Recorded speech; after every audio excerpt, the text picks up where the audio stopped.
Okay. So yeah, we're gonna run another game, and I'm gonna kind of finish my explanation of like the core game mechanics. I'm explaining things in like a kind of roundabout way. Okay, so unlicensed innovation. So here's the interesting thing about this card. This is why this card exists. It's a 6 mana 5/5, right? But because it's a spell, you can play it on turn 3. If you skip turn 1 and you skip turn 2, on turn 3 you'll have 3 mana and 3 mana in reserve, which means you can use spells at a faster curve than you can units. And that's kind of why this card exists. I might actually keep this in my opening hand, just for that reason. I honestly think that's a pretty dumb play. That can't actually be proper, right? Whatever. Because that only works if if my deck is so bad that I don't draw like a turn 1 or turn 2 play. We'll see how it works. So yeah, we send this to reserve. I do want to kind of showcase the game a bit here, so I'm going to go out of my way to do plays that are dumb. Just, oh god. Yeah, here's the problem. So Eager Apprentice effectively costs 0, so it'll still keep my curve. And we have attacking on evens this time. You'll notice that we're attacking on 2 mana, so we'll attack on 4 and 6 and 8. So we can play Eager Apprentice here.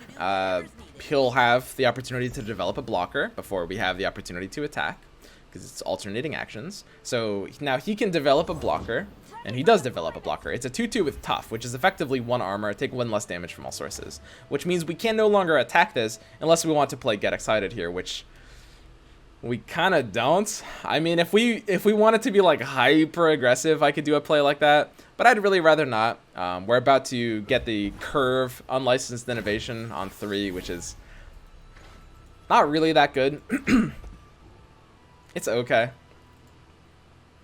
Here's the thing to understand that's really important is that from Hearthstone logic, playing like an early tempo big boy is a really, really important and impactful thing. Grant allies in hand +1/+1. Unfortunately, like spells that summon allies don't get buffed by that. Lonely Poro. Yeah, we can just play our innovation out. I mean, that's fine. There's kind of nothing else to do here. He's not gonna have like deny or anything weird. People shouldn't really have deny in draft. If we were worried about deny, so look at his play. Let's say let's say one of his regions was Ionia, and we were worried about deny, which is a counter spell. He just played Lonely Poro, and he had 3 mana left over, right? So what we could have done is we could have passed, and in doing that pass, we know he's not going to pass back at us. If he passes back at us in artifact rules, it would end the round. And it's his attack, and we know he has a card in hand because he just added one because of Lonely Poro. So if we were worried about something like deny, what we could have done is we could have passed there. He would have played the Poro, and then we would have played our innovation when he had 2 mana left instead of 3, and he couldn't have used deny on us. It's an interesting attack, but I mean, that's fine. Okay. And again, something that's important to understand is like, you know, how all these card game concepts mix together. Because like I was saying, by Hearthstone logic, playing like a really early tempo big boy is a lot better. And that's because in Hearthstone, tempo is really incentivized because you have attacker's advantage. You have summoning sickness and attacker's advantage, which is the most you can possibly incentivize tempo in a game like Hearthstone. Because in that board format, like whoever owns the board will keep getting value per turn. Hearthstone is kind of like King of the Hill, right? When you own the board, you just get value per turn because you decide exchanges, right? So owning the board early is really important, but in a defender's advantage game, you know, like this or Magic, it's like less useful to get like that super high early tempo. So Succession is kind of the same thing. 4 mana to spend out here. This Green Glade Elder is not doing terribly much. We really just want stuff to trade for these 1/1s more efficiently, which we don't really have. I mean, I guess I'll just play Succession. It's just a 3 mana 3/3. It's not really doing too much. Oh well. But yeah, I mean, it's a cool game. It does a lot from different card games, but it kind of combines them together in a pretty unique way. So it's our turn to attack here. We can attack with this 3/3, you know. I mean, basically, he'll have the option to take an even trade with Babbling Bjerg. I don't have like forward Demacia or anything, so I mean, I guess I'm okay taking an attack like that. It just gives him like an option if he wants to. he has no opportunity to trick since he has 0 mana. There's no downside to taking an attack like this. I think I will attack here. And this, again, I can't stress enough, from a design standpoint, it's kind of a balance between Hearthstone's attacker's advantage and Magic's defender's advantage, right? The thing is, you wouldn't make an attack like this in Magic, and there's a really easy reason why. It depends on the deck and the board state and like what you expect in hand, but an attack like this in Magic, like I have a 3/3, I have no trick in hand, I'm giving him the option to block with his 3/3. So at best this is an even trade in Magic, and at worst, like, you know, maybe he doesn't take the block because he knows something I don't, right? I mean, I'm giving him the control. And I'm tapping my unit to attack. My unit can't block next turn, right? That's not true in this game. If I attack, I can still block next turn, which means it's not as like Magic has this thing where it can end up with a lot of like kind of very clogged boards. Like, you know that experience. And a lot of players that like Magic, I mean, obviously they like Magic because they don't really mind something like that. But you can often just like build up big boards and just not attack for like 5 turns in a row, you know? But in this game, I think it walks the line pretty well, which is cool. Because there's a lot of reasons to attack and a lot of reasons not to attack as well. Okay. So he has Garen with regen at 5. I don't want to like double bomb that. That's really expensive. Developing Karma early is pretty easy. It's his turn to attack and my Karma is a 4/3, which means we can at least block this 1/1 for free. I guess that's fine. If we let him attack once, I think I'll take 5 to the face. We can block with our 2/1 if we save mana for Get Excited. So if we want to play like Mage, Seeker, Investigator plus Get Excited, we can kill the Garen as well. Cast a spell this round. Remove all text and keywords. It's just smarter to develop my Karma earlier.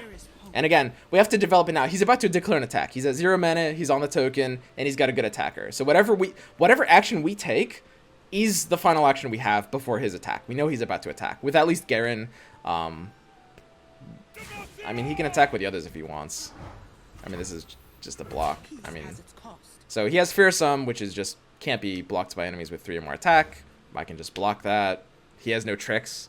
No mana means no tricks, so there's no real risk in this block. And we'll eat this 5 to the face. So regen just means he heals per turn, like in Magic. Every unit has like regen in Magic. So we can chill here.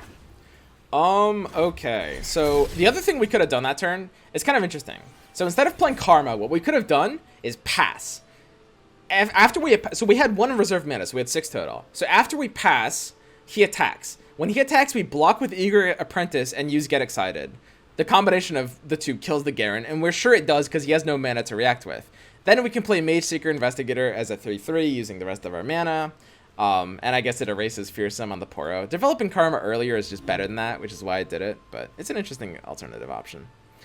I mean, Greenglade Elder is okay. Getting it out early is kind of nice, but also getting out Lux early is maybe nicer, I think.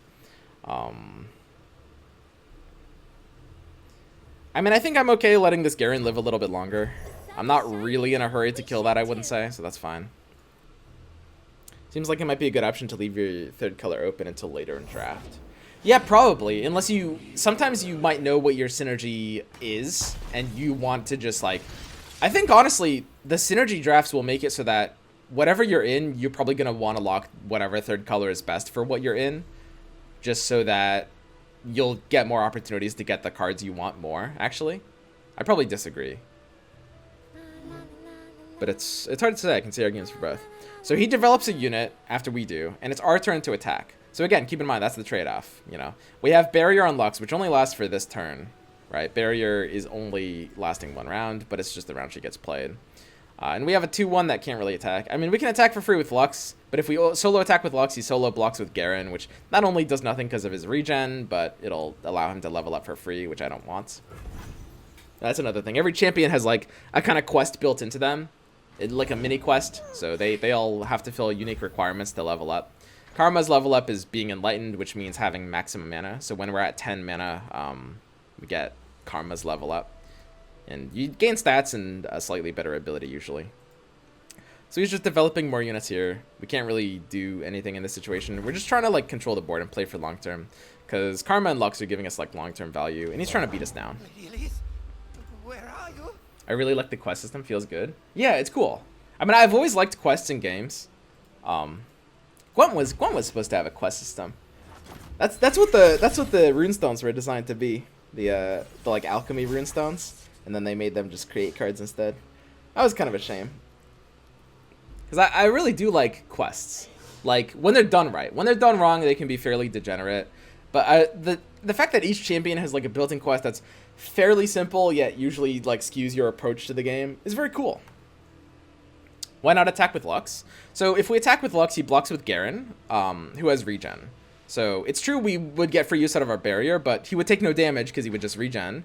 And he would strike. Blocking would count as striking, unless I'm misremembering, which would mean he just gets a level up for free. But even without that level up, I mean, he just has the free block with regen, right? So there's no downside. So this guy plays a 5/5 tough. Pretty spooky stuff. Keep in mind, it's his turn to attack. So we only have one action here before he's attacking. So we're going to have to be pretty tight here about what we do. He's going to attack with a lot of stuff. He's got like a 5/5 tough. We're going to want this Garen to die. So we're going to want to block it with like Get Excited. He cast a spell this round. Remove all text and keywords. We're at 8 mana. Get Excited.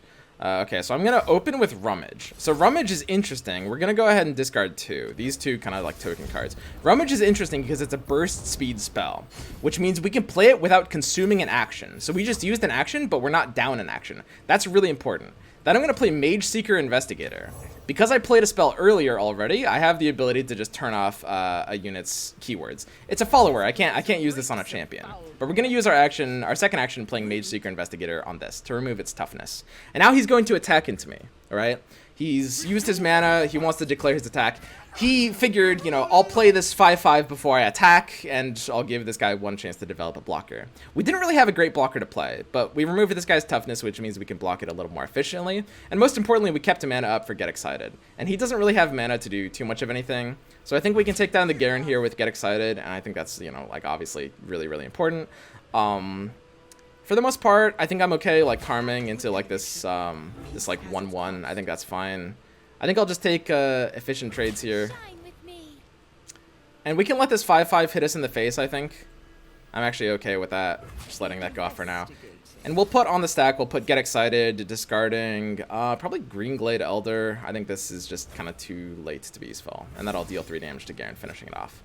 And this looks like a solid blocker lineup. He's used a lot of his mana, so he might have like some kind of trick. If he can keep his Garen alive, that's really annoying. And note that Mage Seeker Investigator could not have silenced Garen because it can only target followers, not champions. Followers are non-champion units, basically. So, a pretty efficient turn, and it's really important. We got a free silence out of that. We didn't use anything with it yet. Like, we removed this guy's toughness or +1 armor or whatever.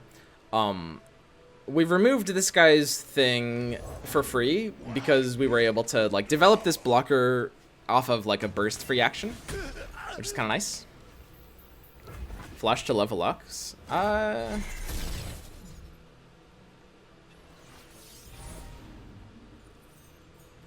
we can level Lux here. I don't really like the idea of leveling Lux last turn, but maybe leveling Lux last turn was actually better because we just get the 0 mana spark. It's true that spark is 0 mana now. Okay, so it's our turn again. We've got 9 mana to spend total. One of them reserve mana can only be spent on spells. So we've got a lot to do here, and Lux wants to be able to create the final spark in hand. I'm going to go ahead and play Flash of Brilliance here. This is a burst speed spell again. So he doesn't get an action to develop a defender, if that mattered to us, which it doesn't necessarily. And we get Final Spark in hand, which is... Oh, slow, right? That's the... So it's slow, overwhelm, and fleeting. Okay, right. And this is just 4 damage. So in theory, if I want to like Static Shock on top of that, that looks pretty good. So I think that's fine. I just want to clear out this board. So this is a fast speed spell, which means he will get an action. This is like instant speed, but he does get an action to respond to this. But now that we took this guy's armor away last turn, we have the ability to kill it with just the Final Spark plus the deal 1 damage to 2 units thing. The Electric Static Shock or something like that. I love that show. Is reserved mana what's left from last turn? Yes. Reserved mana is like carried over to a maximum of 3. But it's not just last turn, it's every turn. It's just every turn you float mana, any unused mana goes to Spell Reserve. And I really, really like Spell Reserve. It's very cool. So now we've got a Final Spark at slow speed. We can just blast this down. And all we're doing is kind of empowering our Plaza Guardian, right? Every time we cast a spell, our Plaza Guardian costs 1 less mana. So if we wanted to chain something to this, if we wanted to use something at the same time, we could. There's no reason to here. And Lux, when she levels up, every time... Oh, is this new Lux? She doesn't strike anymore, right? When I've seen you spend 6+ mana on spells, create a fleeting... Does new Lux only Final Spark once? Or am I misunderstanding? Because they changed how this hero works in the last patch. Okay, so we have 5 mana left over. We've got the Plaza. Plaza plus Scrap Dash is 4. Can't really care of anything. Recall at fast speed is going to be fairly useful here. I think I can keep Recall open with Scrap Dash plus Plaza. That feels fine. We don't really mind giving him additional chances to develop blockers, I think. Because we don't really want to be attacking with these units anyway. You get a free Final Spark, and then it starts counting your 6 needed. It's weird because it doesn't say what my progress is on this, right? I guess that's a visual bug. It's supposed to say like what my progress is at all times. Okay, so we got the Final Spark, just another way of dealing 4 damage. Because when we spam spells, you know, it's good for like Lux and Heimerdinger, who are kind of the spell spam units. And we can just, you know, use the Final Spark. So it's fleeting, which means it's only for this turn. So we kind of have to use it this turn. That's fine. We can just blow up this 33 for free. No problem there. And again, our Plaza Guardian is going really, really, really cheap. These are foul magics. That was a pretty cool effect. I didn't actually see that last time.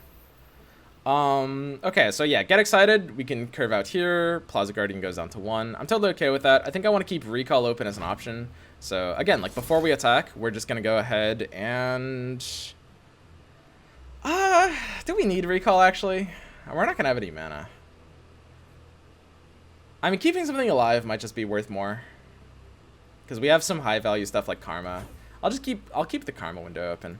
So I'll just blow this up. I think that's fine. And we're still not attacking yet. We didn't really have that sort of hand state to do the pressure attack, like the early attack that doesn't let him develop his units. We had a lot to play, so we're better off just playing our full hand and then attacking. So we have the 0 mana Plaza Guardian, the dream of like the all spell deck, which is nice. It's just a 5/5 quick attack. It's all right. And he's got a bunch of 1/1 blockers, which means we're attacking with everything but Karma. One thing that's really neat about this game, this is a small thing, but you can just do that. It feels really good. Of course, we're not attacking with Karma, so in that case, it doesn't feel that good. But I really like that, just like very clean attack with all. And yeah, I mean this attack with all looks pretty good here. I mean, they're just 1/1s. No reason to hold off with anything other than Karma.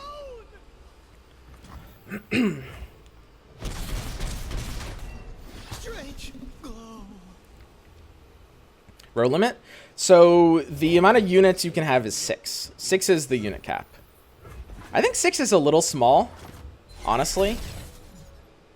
I wonder why they made it 6 instead of 7.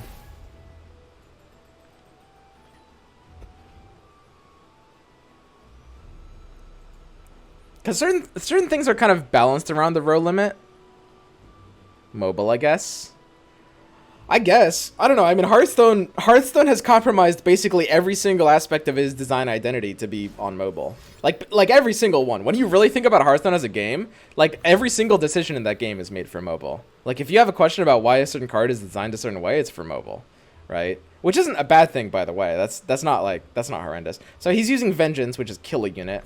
I'm going to go ahead and use Recall. So this is something that you can do in Magic, basically. The stack, if you guys don't know, is a concept in Magic where basically the last casted is like the first. The last declared is the first casted. So basically he says, I use Vengeance to kill your unit. And I say, nuh-uh, I use Recall even faster. I use this first. So basically mine resolves first. His then tries to target a unit that's not on board and is therefore untargetable. So we basically just made his spell do nothing. Overall, we had to return a Lux to our hand, which is fine because it heals it on the top of that. Yeah, I guess we can just put this back on the board.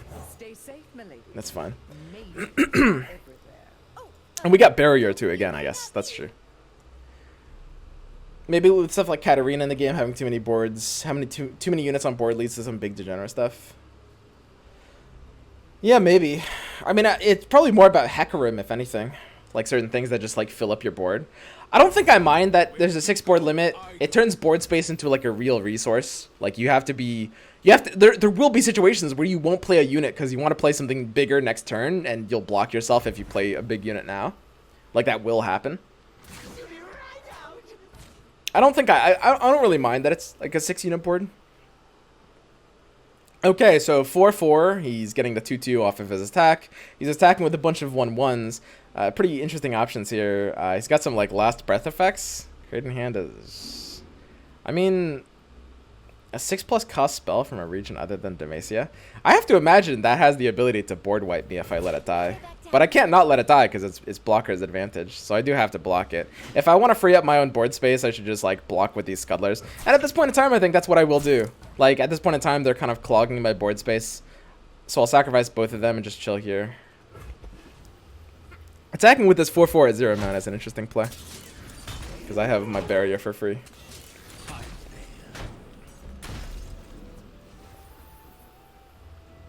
And we're chilling. Karma is starting to go off. She's giving me, she's been giving me a random spell every turn. And she just hit Enlightenment because we got to 10 mana. So she just leveled up. That's her level up condition. And now her level up is pretty crazy. Instead of creating a random spell in hand, when she plays a spell, it casts it again on the same targets. So her old ability gets lost and she gets a new ability, which is doubles the targets of spells. Does that happen for like targetless spells? Like if I just play Flash of Brilliance, do I get that twice? I've never actually played Karma before. I do get it twice. Wow. Oh. And that triggers... It shouldn't trigger Lux because I'm not spending the mana. All spells double. So it's burst speed, right? So he has no opportunity to respond yet because we just bursted. We have Dawn and Dusk off of Karma.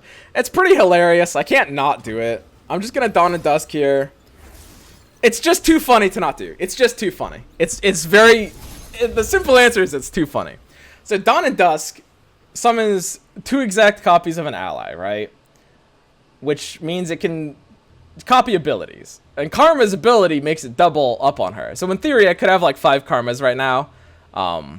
If I had board space for this. Maybe I attack with a 3/2 first just to make board space. That's a funny meme. That's fine though. So he's going to go ahead and use Radiant Strike. That does nothing here. Okay. So now we've got 2 more Karmas. These are ephemeral Karmas. These are temporary. These aren't actually existing. And I've got 3 Final Sparks in hand as well. Okay. So now I've got 3 Karmas in my hand. It's pretty funny. Honestly. No, why? Dude, what? Okay, that's just rude. So, if I... God damn it. Man, why do people do that? Listen, if my opponent does some combo, I ass pull that off the Karma, dude. If my opponent ass pulls a crazy combo, like, listen, I concede to a lot of stuff, but if they get a crazy combo and they're just like, they want to finish me off, I just let them, Sometimes you gotta let them smash. Man, because you're slow. That's true. I was playing a bit slow. It's, I'm obviously trying to, like, explain things as I'm going. But yeah, no, I understand. But yeah, basically what we were going to do, with 3 Karmas on board, every card we play, every spell we play, gets 4 casts. So if we just play the 4 damage Lux spell on his face, it does 16 damage, right? Which is, it's pretty fun. It's a meme finisher to, like, a spell deck that usually you only see in Constructed and, frankly, in bad decks. But, yeah, it's, would have been cool to let that go off. And yeah, that's basically the gist of the game, for the most part. Final Spark can only target units. Oh yeah. Did they change it to that, or was it already at that? Because I remember they made a lot of things not able to target the Nexus, like most things. But I think Final Spark might have always been units only. It targets units, but it overkills. Yeah, it targets units, but it overkills. That's true. So it can deal Nexus damage in that way. Okay. So give me 1 second here. This voting system is very cool. Yeah. What do you guys want to pick here? All right, looks like the votes are in, and it's pretty much a tie between the middle one and the bottom one. Let's go ahead and so we've got unlicensed innovation for Static Shock. Static Shock's pretty sweet. It's not bad. It's just like 4 mana cantrip, deal 1 to 2 enemies. Usually this just finds value in spell decks. Chain Burst, Chain Vest plus Chump Wump. There's not plus Chump, I should say. It's like swap. I lose the Chain Vest and gain a Chump Wump, right? Or I lose the innovation and gain a Static Shock. So the Chain Vest hasn't done much yet, but this will pay off for value. This is actually pretty good, guys. The Chain Vest. And then yeah, just like, I guess. Oh, it gives me the opportunity to cancel it. Okay. Cool. So the Chain Vest is pretty important in this deck because our champions are very important to keep alive. All 3 of our champions were a spell deck. And it's very engine heavy because the champions basically need the champions need to stay on the board. All 3 of my champions are spell engine champions. As long as they stay alive, they're giving me value. Karma's giving me a spell every turn, and Heimerdinger and Lux are giving me value every time I play a spell, right?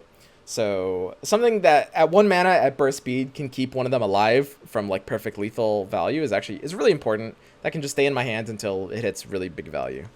And it not only keeps it at 1 health, but 1 health and toughness, so it doesn't even die to like random pings after that, which is not bad. Clump of Wumps is actually a solid 2-drop. Now here's the thing, because of the mana reserve system, and I love this as a control player, as a player who likes spell decks and combo decks. Like, you don't need 2-drops. 2-drops like don't even need to exist as a concept, because like turn 1 and turn 2 you can skip. The only aggro players have to play turn 1 and turn 2. So we can mulligan the Clump of Wumps if we want to just like reserve mana and just play Succession instead.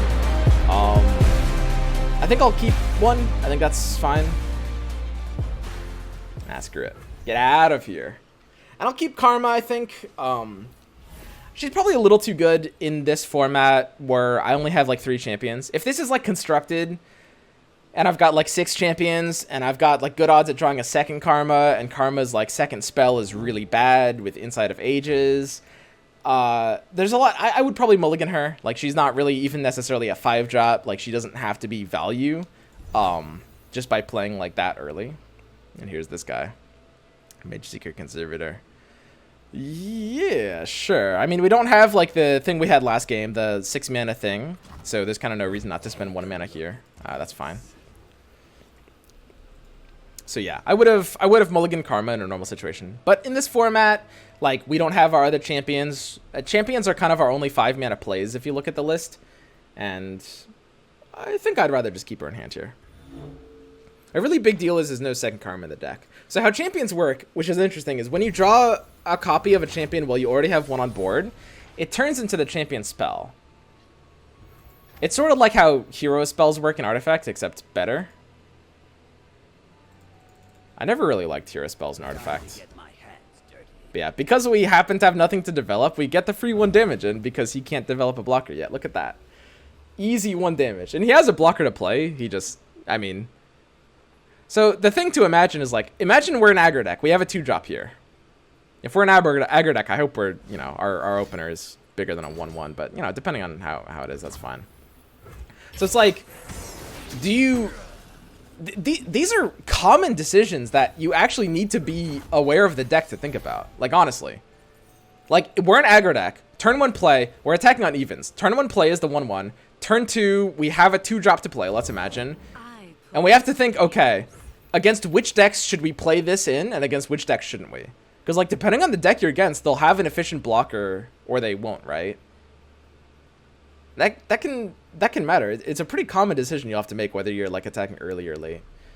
It's pretty cool. So we've got 5 mana and we've got unlicensed innovation next turn, but we'll be able to play that on curve regardless at the 4. I don't know if I necessarily want that. Succession to summon the Dauntless thing. So Eager Apprentice, unfortunately, this card is kind of shitty. Refill 2 spell mana is obviously, I can't use that right now because I only have 1 empty one, so it's not going to be value. I mean, I think I just have to play Succession. It's a little too good here. At 3/3 into this Elise is really important. Because Elise is 2/3 with Fearsome, so it's like absolute perfect stat line to stop that. And spiders are pretty aggro. Like, we can look at these colors here, and we see a lot of aggro potential in these 3 colors, Ionia, Noxus, and Shadow Isles, plus Elise.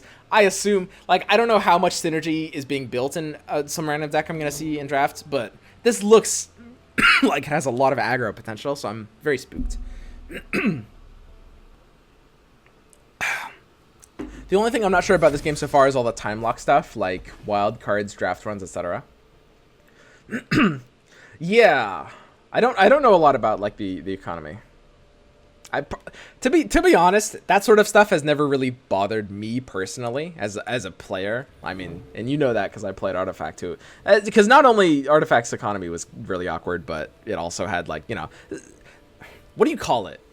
Like the sort of support systems in terms of like, you know, the level up progression and like how you acquire things over time. It's not just economy. But like that sort of stuff has never really bothered me as a player. I'm a lot more interested in like gameplay. So yeah, we play the 3/3 and he isn't blocked. You're not wrong, man. So if I play the Eager Apprentice, it sort of costs 0 mana, sort of. Because it converts my 2 mana into 2 spell mana, which, you know, hey, it kind of like costs 0 mana. If I end my turn now, I can play the Unlicensed Innovation on curve on 4, although I already have the 4 curve with Laurent Blade Keeper regardless. So it depends whether I'd like to, you know, develop the big 5/5 or maybe play Laurent Blade Keeper. To be honest, it's a pretty close decision between the two. I mean, if I'm playing Eager Apprentice, I should do it now, and Innovation I can get in whenever. To be honest, I think this is a better play. I think so.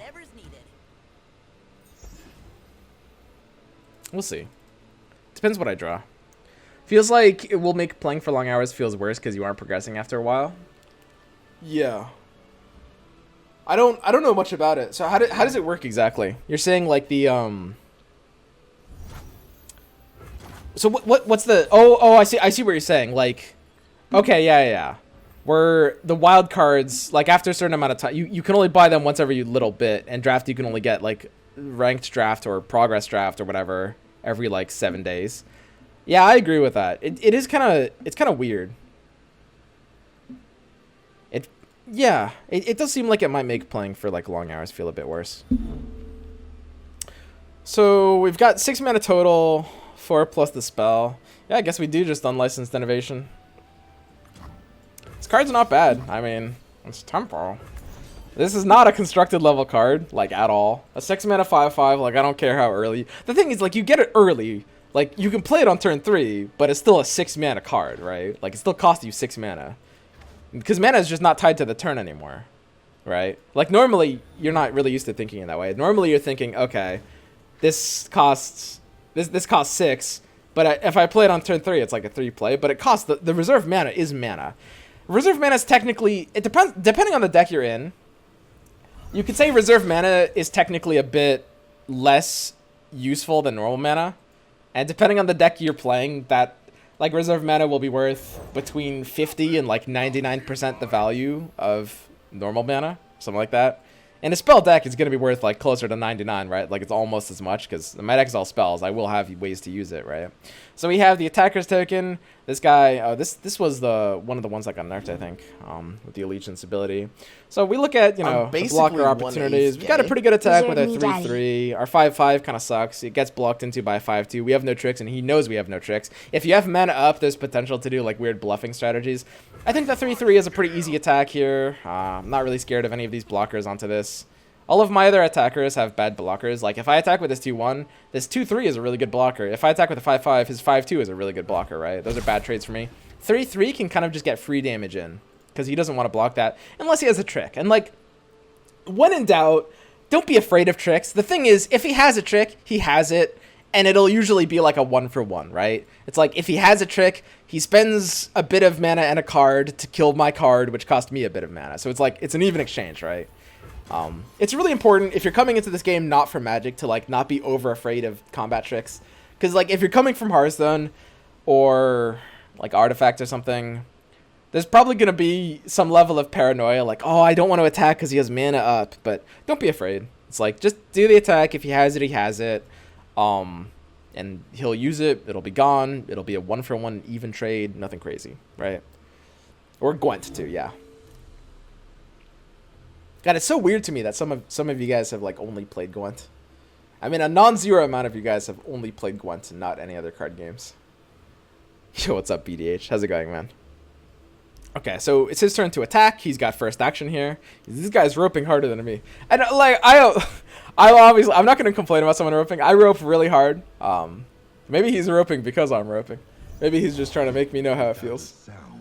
But yeah, you guys know me. I'm a very hardcore roper. So we have the 5 mana, no spell mana in reserve. It's the curve karma. That's kind of what it has to be. He just played Zed, a very powerful aggro hero. This guy truly is a very aggro deck. Like, it's established. He has Basilisk Rider and Zed. So like he's just kind of try to smash us up basically. So we do want to like set up good exchanges. To be honest, I'm thinking about not playing Karma here. Karma's a little slow. Whereas Clump of Wumps can, like, it's a very, very relevant blocker. Like, when he attacks with everything, like, I mean, the 5-2 already has a blocker. I don't know, would this 2-2 actually be a relevant blocker on this board? Maybe I do need to play Karma. Against an aggro matchup, this is, like, where I wouldn't want to play Karma on curve, right? Like, against aggro, if I could curve, like, Clump into Lawrence, that would be good. So what I was thinking is, because of Mana Reserve, so here's the thing about Mana Reserve. It allows you to not play on curve, which opens up a lot of play lines. So, like, if I look at his board, let's say I don't have this 2-1 here. If I play Clump, I'm developing a blocker threat against, like, a really powerful unit on his side, right? Which is really important. And then, even with nothing else to play, I can just float that mana and put it into Spell Reserve. And that will still be mana that will help me stabilize the board. Whereas, like, Karma gets me, like, per turn value. She costs more for kind of no reason. In this case, it's the right play because I just don't have enough value on the other 3 mana, and I already have the good blocker for his 5-2. The fact that he's attacking with his 5-2 is basically telling me he has a trick. He's just going to go ahead and use it now, which is smart. If he lets me declare the blocker first... Oh, wait, that wasn't smart because I do get to declare the blocker now. So this is... I think... He probably comes from card games, but this is a unique mechanic to Legends of Runeterra. You need to play this before you declare your attack. If you do both at the same time, this just gets put on the stack. And the attack and the thing gets put on the stack, and I can still declare a blocker. Now, my blocker will die for free, but I get to block 3 damage for free, basically, by doing this. Now, he might have done that on purpose. It's very possible that what he was trying to avoid... instead was me being able to develop another thing, but that can't be because I have no mana. Like, in theory, this, like, that kind of play can make sense if, see, he just dealt no damage to me. That third unit that was blocked by a dead unit. Yeah, you want to basically develop the spell first. You have to develop the spell and let it resolve before declaring your attack, because otherwise it'll happen like that, where I block for free. We could have blocked the 5-2, but we rather would have just killed it. So we just got 3 health for free by blocking the Living Shadow. Okay, so we're out of options. We have a pretty developed board. He's an aggro deck who's kind of already lost his window. Like, we're at 20 health on round 6. He's kind of beyond his window to do amazing things. But there's some pretty powerful spidery cards that can come online around this turn. There's that, like, 6 mana one that summons a few. There's that Nox Spider that buffs all other spiders. And we don't have, like, Static Shock or anything to clean up spiders. Remove ephemeral from an ally to grant it to an enemy. See, these are the kind of random spells you get from Karma that are just fucking trash. I mean, it's kind of funny. Like, there might be a way to use this later. It's not really great. So illegal contraption costs 6 if we recall it, which isn't great. I think I'll just buff my Karma here. I think that's fine. I don't know. Develop a blocker for... no, she has Challenger. Yeah. So Challenger is actually... I actually really like Challenger. It's a cool concept that Magic... I know Magic has done this, but it's not like a keyword in Magic, at least not in most sets. So Challenger is very scary. This is very powerful. The fact that you can choose which enemy unit blocks. So, like, for example, I can't develop a blocker to anything. So when his Elise levels up, all other Spiders allies have Challenger and Fearsome. So these 1/1s can just choose whatever blocks them, and this 4/3 can just choose whatever blocks it. Which is really spooky, actually. Because, I mean, they can just make favorable trades. I mean, they just turn it into Hearthstone, right? Like, when you have Elise, you're just like...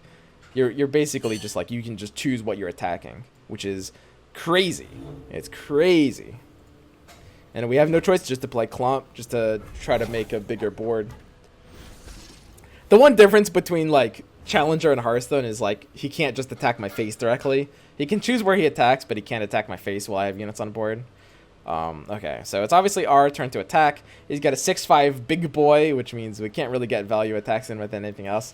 Honestly, this 5/2 can actually get somewhat of a value attack in. I mean, it trades for this 1/1. The problem is, you know, you've seen him play that one mana. He in his deck he has a lot of like 1 mana damage sources, and 5/2 feels really bad against that.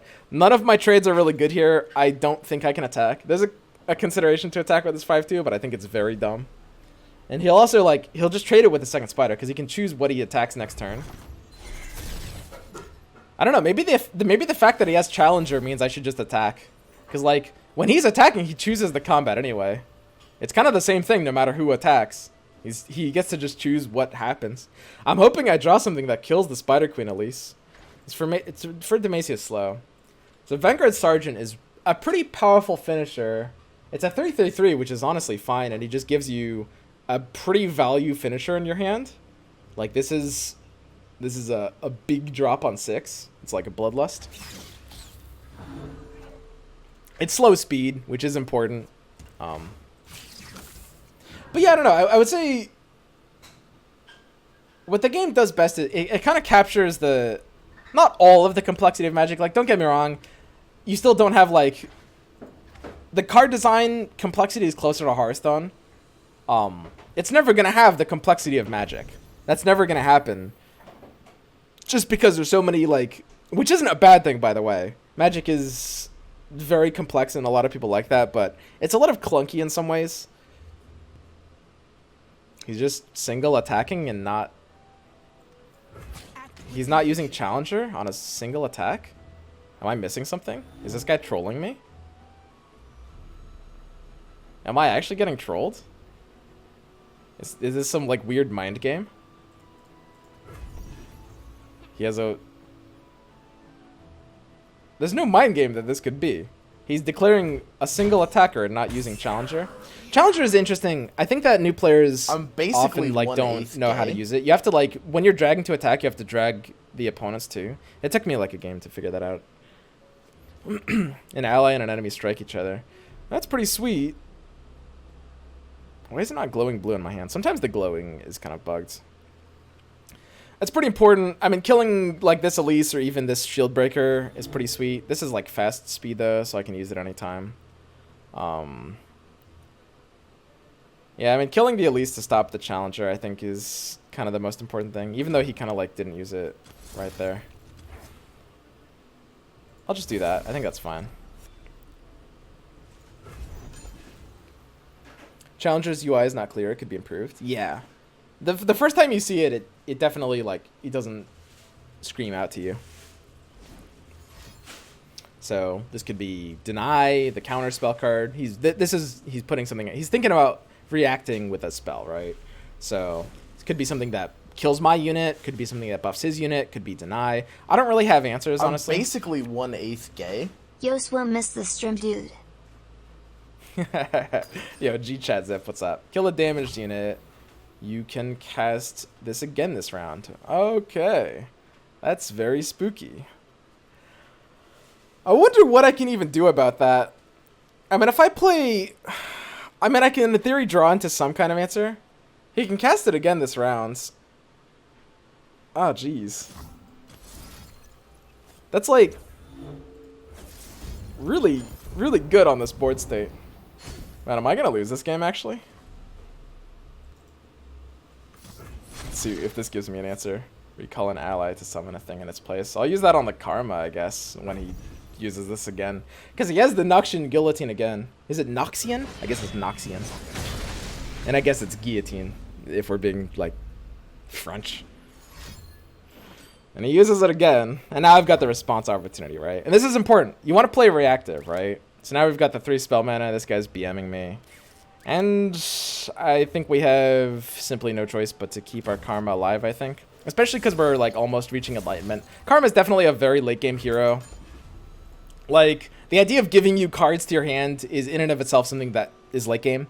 In the mid-game, or the early game even, you just want to control the board. Cards in hand, you know, it gives you more ways to use mana that you're not necessarily going to have until the late game. So even her first ability is late game skewed, and her second ability is definitely, I mean, it only comes online at turn 10, so it's very late game. So yeah. So the very, very important thing that's going to be kind of counterintuitive to people that didn't play Magic or Yu-Gi-Oh! Is that we had to wait for him to play the second guillotine.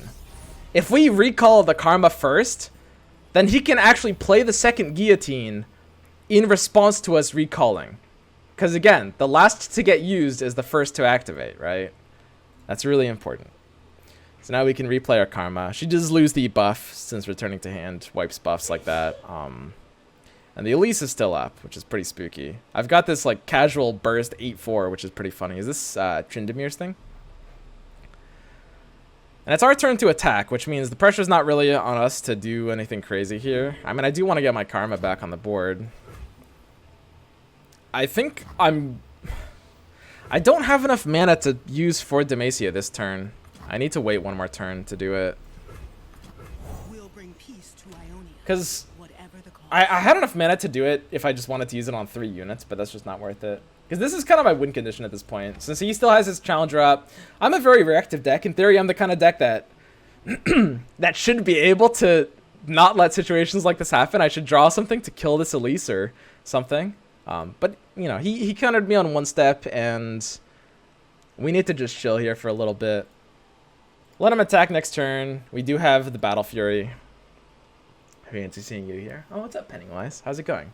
I know, guys. Some of you guys missed me. I'm sorry I didn't stream for a little while. It's fine. We're back. Is there any benefit of the queue for spells over a stack?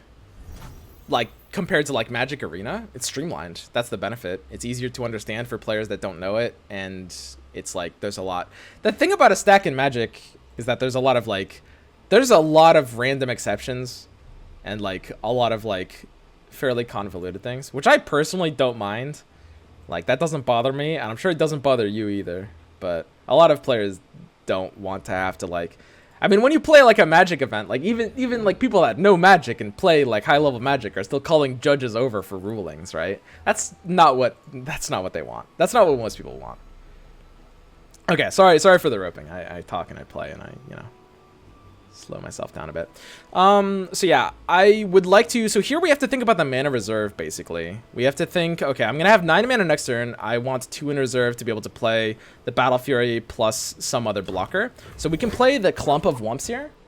Okay. So this is kind of where the reserve system comes into play, right? You have to actually think, like, on a turn like this, I could have played a Vanguard Sergeant for a better blocker. But we need to think about what's going to happen next turn and how much mana we want to save. So we're going to go to 9 next turn. And we're going to want to play Battle Fury. Because he's going to attack with his Challenger, and we're going to want to burst out something that is... I mean, honestly, this is incredibly inefficient. It's giving me an attack I don't need. But, hey, I mean, it'll win a trade, and honestly, I just need to kill this Elise. Okay. So, I need 8 mana for that. And I'm going to want 3 mana additionally for some kind of unit, right? Like, if he develops a unit before he attacks, I'm going to want to be able to develop a unit before I attack. And that means that I'm going to want 8 plus 3, 11. So 9 mana we'll have next turn plus the 2 reserve. So it's important that we reserve 2 there. And now I guess I can attack with this 2 too. I mean, I don't know. Letting him block with Elise is just problematic. I think... I mean, in theory, he shouldn't block with the Elise. I don't know. Would you block with Elise here? Like, the thing is, okay, you're against the guy who's like P and Z in Ionia. Your Elise is giving you good per turn value on board. Would you really risk me just having like a way to deal 1 or 2 damage and this just dying for free? I mean, he gets an easy block with a 6-5. It's like he has Challenger anyway. When they have Challenger, you're incentivized to attack aggressively because they control combat regardless. The thing is, like, so this is a bluff, basically, what I'm doing. I'm saying you shouldn't block with your Elise. I'm not afraid of that blocker because I probably have, like, a 1 damage spell in hand. Maybe I even want him to block, right? I don't, personally, and he didn't block. So the bluff succeeds and we get some free face damage in, right? I'm not you can't, I mean, I'm not saying that was necessarily, like, guaranteed the correct play. I mean, he could have blocked with the 6-5 for sure. I don't think that would have been a bad play on his part. But we did bluff that we had a way to kill his Elise. And he does kind of need... he does need to protect this. It's giving him just too much value, and he has to be scared of, like, my PNZ has a lot of just like 1 damage spells like Static Shock we used already, for sure. Most people are noobs right now, so that's true. This guy actually knows what he's doing. Like, he didn't know how Challenger interface worked earlier, or he just like AFK'd 1 turn. That 1 turn was weird, but he's actually, his plays have made sense, and his deck is drafted like he knows what card games are. Like, he's picking aggro tools, and he's got like kind of the 3 most aggro regions. I don't know if, yeah, he's got close to it. I don't know if it's like Ionia or Demacia, it depends, but like, this guy knows what he's doing. I think I can make bluffs like that. So he plays the 6/6. So as expected, he plays 1 big dude. Doesn't give him value yet. And because he played 1 big dude, because we want to save 8 mana to kill something to win a trade, and because we reserved exactly 2 mana, we have the ability to play a 3 mana unit right now. Now, Mage Seeker Investigator could actually be played after combat to silence something. And the Minotaur thing could actually be a good silence target. I actually will float this. I'll completely float this. Instead of using my 3 mana to develop an additional blocker, I think I'll use my 3 mana to silence like this thing with Mage Seeker. Okay, so he plays the Intimidating Roar. Highly spooky. I think I lost. What do I do? I think we're screwed, guys. What are we doing? Uh-oh.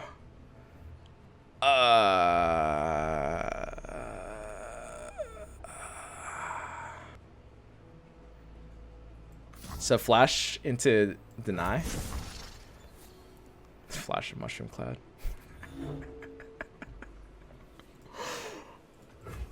Oh, dude. Okay, so stun is pretty much what you'd expect stun to be. It's just like they're. Is it the same thing as freeze in Hearthstone? It's just I can't attack or block. I guess Hearthstone doesn't have blockers, so it kind of can't be the same. But the fact that I played that means I can at least Mage Seeker Investigator, I guess. I mean, this technically helps. Because this doesn't do anything. Yeah, we're going to take a lot of damage here, guys. So we can at least stop this Minotaur Reckoner's effect, I guess. He'll just jam me up now. This guy's going to dome me for like 15 here. Off this 1 attack. Yeah, Roar is a really spooky finisher.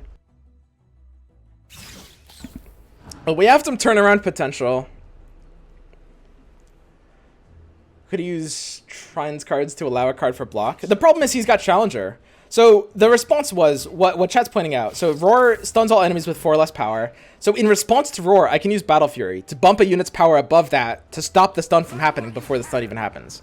The problem is he would just then attack with he would Challenger if he knows how to use Challenger. Maybe I can assume that he doesn't. But if he Challengers with a 1/1 spider, my blocker is just kind of pointless anyway, right? I'd rather like save my mana and take some damage. And obviously like you don't want to take damage. This is a lot of damage to take.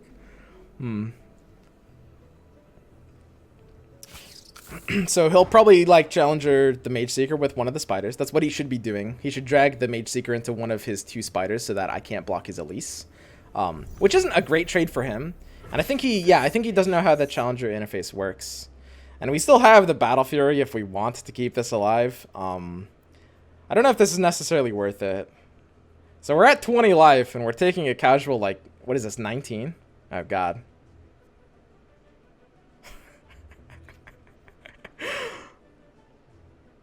That's not good. You don't really want to be taking 19 here. I think could we win next turn? I think I might actually use Battle Fury here. Just to keep my thing alive. That's so bad. 8 mana just to keep a 3/3 alive. I can't do it. It burns into my reserve too. I just can't do it. I don't know. Block the 6/6. There's an argument. I think I will use the 8 mana here. And I will block the 6/6. I mean, health is a resource. I don't really want to be at 1 health. When your health is at 1, it doesn't become a resource anymore. An ally captures a unit. That's actually a good draw. I mean, we have Karma. Unfortunately, How would that work?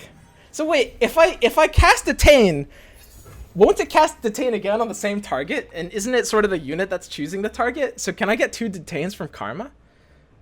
Okay, so this is the big brain play here. We've got to do a lot of things all at once. Vanguard Sergeant is a must. I think that's an easy opener. An ally captures a target. So we want to use it on something that's effectively not dying or something that we can keep alive. I mean, it's our turn to attack, and we're gonna play a lot of stuff before attacking. This is fine. We need this for Demacia. This is gonna be what gives us the pressure here. He's at 11 health. He's not at very high health either. So he's taking a pass. We have got 7 mana, which means, I mean, if we're using for Demacia, we basically have no mana for anything else. That's fine. So does Karma double for Demacia? I assume it does. So even if it's non-targeted, it will double anything, right?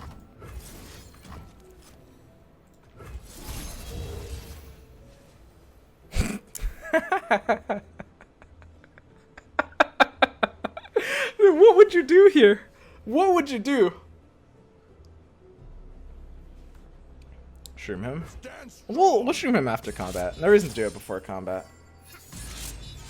Okay, so that's the double for Demacia.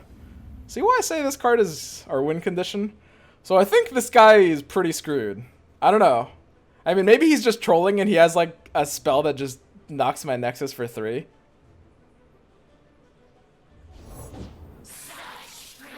He stuns 1 attacker here. My 17 attack. You know, that's fine.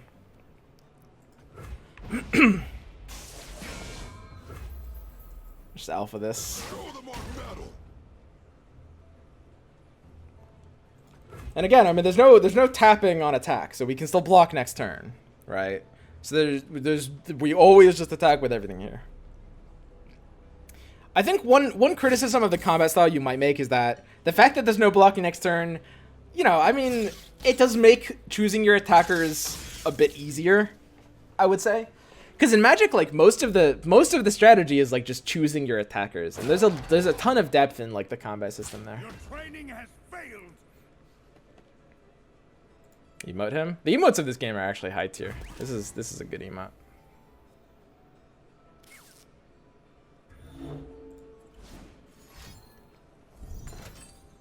Okay, so he's using Will of Ionia to send my Karma back to hand. So we're dealing like no face damage here, right? He's sending my Karma back to hand.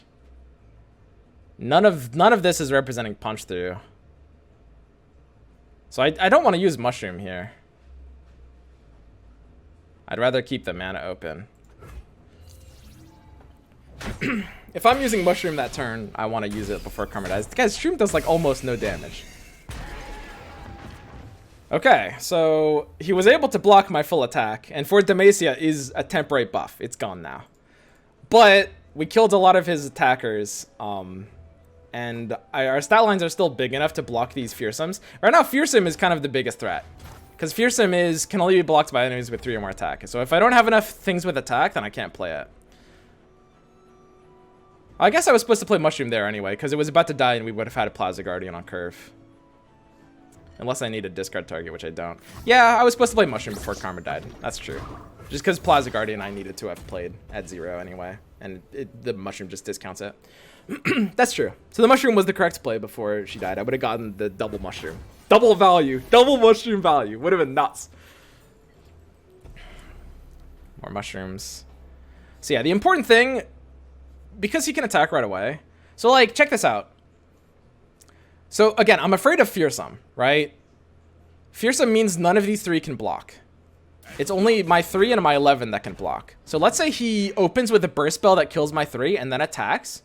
I lose. So I have to play the Plaza Guardian last turn, because he gets the first attack. And if he opens with a burst and kills my 3 and then attacks, I only have my 11 to block his 2 units, which both have Fearsome. So I needed to have played the Guardian last turn. Give an ally +3. And he gets Dawn and Dusk. Whoa. It's a slow speed spell, so I have 1 response. Does he just win off of that? I think I lose. I have to use Detain. Detain's like my only option. This is weird. So he has now these 2 clones. And Detain was, oh, Detain is fast. Oh, that's really unfortunate. Okay, so there was the visual bug with Detain. It wasn't glowing blue, so I thought I couldn't use it there. But if I had actually just used Detain when he cast his, we would have won. Okay. Yeah, that's my bad. I don't think there's anything else fancy though. I mean, my 2L thing is the most survivable thing I have, right? This 2-3 is probably the most survivable. Because everything else has to block, right?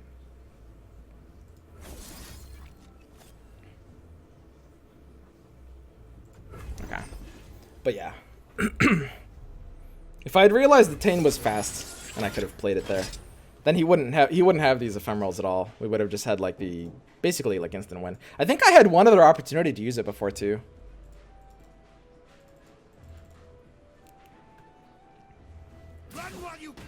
So he's attacking with these temporary units. These clones he summoned are ephemeral. That means they're just for this turn. But he's just getting 2 free attacks, and he's basically able to kill out 2 of my blockers. Again, we can't block with these 2s. So, I mean, we have basically no choice but to just block with these. Unless we want to sacrifice our 11-7 in sake of a 5-5 quick attack, which we don't.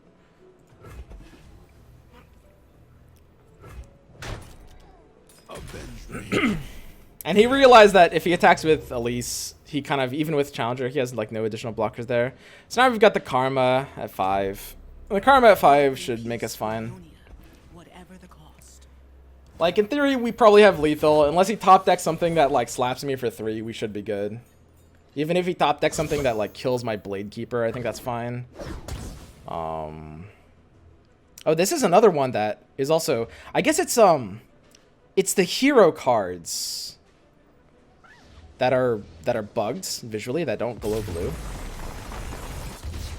Is Detain someone's card? But yeah, we got another win there. That was a pretty clean game for the most part. Obviously, we should have realized Detain was usable. But yeah, for the most part, that was actually like, I think if he knew how Challenger worked, he would have won. He had a good aggro deck. It was pretty sweet. Poor guy should have won. Didn't know how to use Challenger. Yeah. Challenger's pretty nuts. So we get another pack, and as you can see, like, I mean, it just forces you into synergy archetypes. So here's the thing about draft. Some people are going to really like this draft, and some people are going to really hate it. So how it works is it takes draft and makes it a bit more like constructed. Now, a lot of people hate draft because the thing about draft is you kind of pick the same thing every time. Because, like, the same things are good every time. So you kind of do want to pick the same things every time. In this version of draft, they're kind of escaping that, but what they are doing is making it so... I mean, at the end of the day, I can't tell you, this draft meta, you will...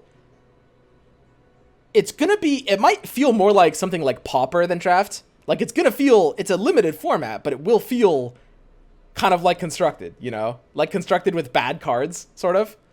Like, there will be synergies, which you might view as a bad thing or a good thing. I mean, the fact that there's synergies is nice. Not every deck is just kind of the same playstyle, vanilla, smash things on board. But at the same time, you could make the argument that it kind of boils down to just like, oh, there's like 6 different decks in draft. I mean, I can guarantee you that will be a complaint. And that's not an invalid complaint either. Like, there will be a draft format where there's going to be weird shit in decks, but there will just kind of be like 6 decks. Now, you might argue old versions of draft is kind of like there's only like 1 deck. There's a couple. It's like, in most draft formats, everything is very vanilla and you're using all of the same good cards, the big bombs. There's always like, in every card game, there's always like the ability to like make a deck that has like a more aggro game plan. Usually you can't play for heavy synergies, but you can at least make like an aggro skewing deck, you know? So it depends how you look at it. Some people will like it and some people won't. I'm not entirely sure how I feel about it. I'm inclined to think that I like it.